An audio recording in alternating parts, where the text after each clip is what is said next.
मैं आज रात मसीह भाई बहन के लिए प्रार्थना करने जा रही हूँ और मैं आज प्रार्थना उनके लिए करूँगी जो नए नए मसीह विश्वासी में आए हैं, नए नए प्रभु में आए हैं और उन्हें पता नहीं है कि प्रार्थना किस प्रकार से किया जाता है और कब और कैसे किया जाता है। तो आज मैं उनके लिए प्रार्थना करूँगी क्योंकि आज मैं उनसे ये कहना चाहती हूँ क्योंकि बहुत सारे विश्वासी भाई बहन हैं जो रात के सोते समय ऐसे सो जाते हैं।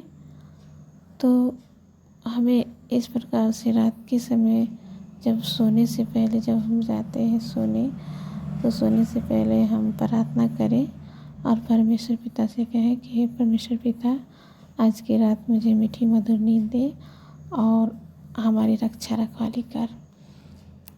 तो परमेश्वर हमारी रक्षा रखवाली करता है और जब सुबह उठते हैं तो भोर में परमेश्वर के हाथ में सौंपे, हे परमेश्वर हमारी रक्षा रखवाली कर और दिन भर का दिन आपकी ओर से बीतने पाए। सुबह से लेकर दोपहर तक, शाम तक आप हमारे संग साथ रहे, हमारे परिवार को, हमारे घर को, हमारे बच्चों को, हमारे पति को बचा कर संभाल कर रखना। आप कहीं भी जाते भी हैं तो प्रार्थना करके जाइए, अपने आप को परमेश्वर के हाथ में सौंप करके जाइए। मैं भाई लोगों के लिए भी यही कहना चाहती हूँ कि बहुत सारे भाई बाइक चलाते हैं या कोई गाड़ी भी चलाते हैं तो ऐसे ही निकल जाते हैं। नहीं मेरे प्रिय भाई बहन, ऐसे हमें नहीं करना है। हमें अपने आप को परमेश्वर के हाथ में सौंपना है। गाड़ी को भी आप परमेश्वर के हाथ में सौंप कर जाइए कि परमेश्वर मैं इस जगह जा रहा हूँ, मैं वहाँ जा रहा हूँ, इस काम से जा रहा हूँ। परमेश्वर आप हमको और गाड़ी को आप अपने आत्मा ढापे लहू में छुपाइए ताकि हम कोई भी हानि, कोई भी संकट में ना आए। हमारी रक्षा कीजिए, आते जाते समय प्रभु हमारे संग साथ रहिए। तो परमेश्वर आपके संग साथ रहता है, परमेश्वर आपको संभालता और बचाता है।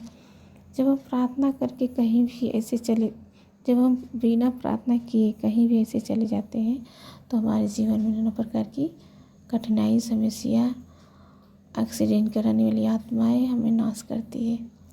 हमारे जीवन में मर्डर, हत्या की आत्मा, वाद विवाद की आत्मा काम करती है। तो ऐसे में नहीं करना है। हमें अपने आप को परमेश्वर के हाथ में सौंपना है और परमेश्वर से ही प्रार्थना करना है कि परमेश्वर जहाँ भी हम जाते आते हैं आप हमारे संग साथ रहिए, हमारे शत्रुओं से बचाइए, हमारे द्रोहियों से बचाइए, हमारे दुश्मनों से हमारी मदद कीजिए और शैतान की उन सारी युक्तियों से, बुरी युक्तियों से संभालिए। तो आज मैं उन भाई बहन के लिए प्रार्थना करूँगी और आप इस प्रार्थना को सुनिए, रिसीव कीजिए। परमेश्वर सच में आपके संग रहेगा। धन्यवाद धन्यवाद धन्यवाद धन्यवाद पिता परमेश्वर, मैं धन्यवाद करती पिता परमेश्वर प्रभु जी आज के संध्या समय के लिए प्रभु जी, जो आज की रात्रि प्रभु सुबह से लेकर अब तक संभाला और आज की रात्रि प्रभु जब हम सोने जा रहे प्रभु जी तो आप हमारी रक्षा रखवाली करें प्रभु जी। हमारे बच्चों को, हमारे पति को, हमारे घर परिवार को, हमारे घर के हर एक सदस्य को प्रभु तू संभाल और बचा। परमेश्वर मैं धन्यवाद करती हूँ। धन्यवाद पिता परमेश्वर। भाई बहन के लिए भी प्रार्थना करती ओ जो विश्वासी भाई बहन है प्रभु जी, जो नए नए प्रभु में आए प्रभु, उन्हें पता नहीं होता है प्रार्थना करने के लिए प्रभु, मैं आपसे दुआ विनती करती हूँ कि आज उन्हें बुद्धि ज्ञान समझ दे और प्रभु जो उन्हें प्रार्थना करने की हीलिंग दे, प्रार्थना करने की समझ दे पिता। हालेलुया। और जो भी वो प्रार्थना में तुझसे मांगते प्रभु उन्हें पूरा कर। परमेश्वर पिता उनके संग साथ रहे, उनके घर, उनके परिवार को रक्षा रखवाली करे। आज के रात जब वो सोते हैं भाई बहन प्रभु अपने अपने बिस्तर पर, उन्हें सुकून भरा नींद दे, मीठी मधुर नींद दे।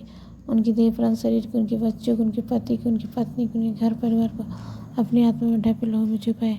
और जब सुबह को उठते हैं प्रभु उनके संग साथ रहे, जब वो दिन में प्रवेश करते हैं प्रभु उनके संग साथ रहे, जहाँ कहीं भी आते जाते प्रभु उनके संग साथ रहे। प्रभु हर एक एक्सीडेंट कराने वाली आत्माओं से प्रभु, हर एक वाद विवाद से प्रभु, मर्डर हत्या से प्रभु, दर्द दुश्मन से प्रभु, दाई दुश्मन से बचा, संभाल और उनके संग साथ रहा। धन्यवाद करते प्रभु, मेरी प्रार्थना को सुना है, उत्तर दिया है। प्रार्थना यीशु के नाम में, आमीन।